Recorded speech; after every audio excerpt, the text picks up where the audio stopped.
নমস্কার, রন্ধনে আপনাদের সকলকে স্বাগত। আজকে আমি কাঁচা কুমড়োর একটি রেসিপি আর তার সাথে রয়েছে মিশি পরোটা, এটা আপনাদের সকলের সঙ্গে আমি শেয়ার করতে চলেছি। আর আমার চ্যানেলকে এখন যারা নতুন দেখছেন তাদের কাছে অনুরোধ রইল চ্যানেলটিকে ঝটপট সাবস্ক্রাইব করে ফেলার। তো প্রথমেই আমি কাঁচা কুমড়োটাকে এইভাবে কেটে নেব। প্রথমে অর্ধেক কেটে তারপরে এর খোসাগুলো ছাড়িয়ে নেব। তারপরে মিডিয়ামভাবে কেটে নিচ্ছি। খুব ছোট কাটবো না, আবার খুব বিশাল বড়ভাবেও কাটবো না, সবাইকে একই সমানভাবে কেটে নিলাম। আমি এখানে শুধু কাঁচা কুমড়োটাই নিয়েছি, আপনারা চাইলে আলুও দিতে পারেন। দিয়ে ভালো করে ধুয়ে রেখে দেব। আর এখানে কাঁচা ছোলাটা আমি 3 ঘন্টা আগে ভিজিয়ে রেখেছিলাম। এবার মশলার জন্য 1 টেবিল চামচের মতন গোটা জিরে, 2টো কাঁচা লঙ্কা বা শুকনো লঙ্কাও নিতে পারেন, আর আদা 1 ইঞ্চির মতো নিয়ে পেস্ট তৈরি করে নেব।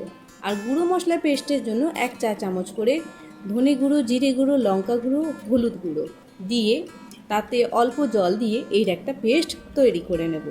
এই যে দেখুন এবার আমি 2 ধরনেরই পেস্ট তৈরি করে রেখে দিয়েছি। এবার কড়াইতে আমি 1 টেবিল চামচের মতন সর্ষে তেল দিলাম। দিয়ে তেল গরম হতেই কুমড়োগুলোকে দিয়ে ভালো করে নাড়াচাড়া করে রেখে দেব। এবার ওই কড়াতেই আরও 2 টেবিল চামচের মতন সর্ষে তেল দেব। তেল গরম হতেই একটা শুকনো লঙ্কা আর 1 চা চামচ কালো জিরে ফোড়ন দিলাম। এরপর বেটে রাখা মশলাটা দিয়ে দিলাম। দিয়ে 2 মিনিটের মতন নাড়িয়ে নেব যাতে কাঁচা গন্ধটা চলে যায়। তারপর গুঁড়ো মশলা পেস্টটা দিয়ে দিলাম, আর বাটিতে যেটুকু লেগেছিল তাতে অল্প জল দিয়ে কড়ার মধ্যে ঢেলে দিলাম। দিয়ে ভালো করে একটু কষে নেব। মশলা থেকে যতক্ষণ না তেল বেরোচ্ছে ততক্ষণ কষে নিতে হবে।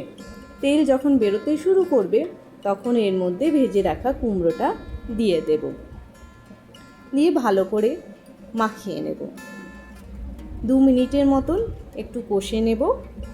তারপরে হাফ চা চামচের মতন নুন আর চিনি দিয়ে আর একটু কষে নেব। নুন চিনি আপনারা নিজেদের স্বাদ মতন দিয়ে দেবেন। এবার এর মধ্যে 1 কাপের থেকে একটু বেশি জল দিয়ে দিলাম, আর ভিজিয়ে রাখা ছোলাটাও দিয়ে দিলাম। এবার ভালো করে মিক্সড করে নিয়ে ঢাকা দিয়ে রেখে দেব। 5 মিনিটের মতন ঢাকা দিয়ে রেখে দেব। এবার গ্রেভিটা দেখবেন ঘন হয়ে আসছে। আপনারা যেরকম ঘন গ্রেভি চাইবেন সেরকম পরিমাণের জল দেবেন।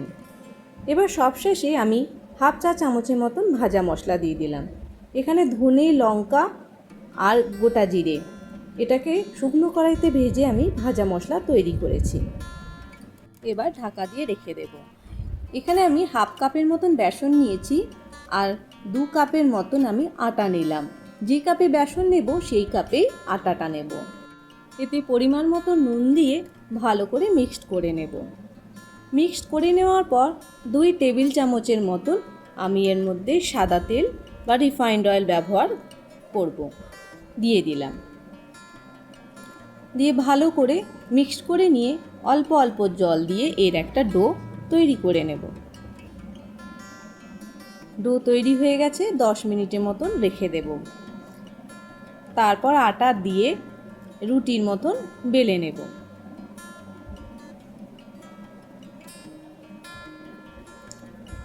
এবার তাওয়া গরম হতেই দিয়ে আমি এর পরোটা তৈরি করে দেব।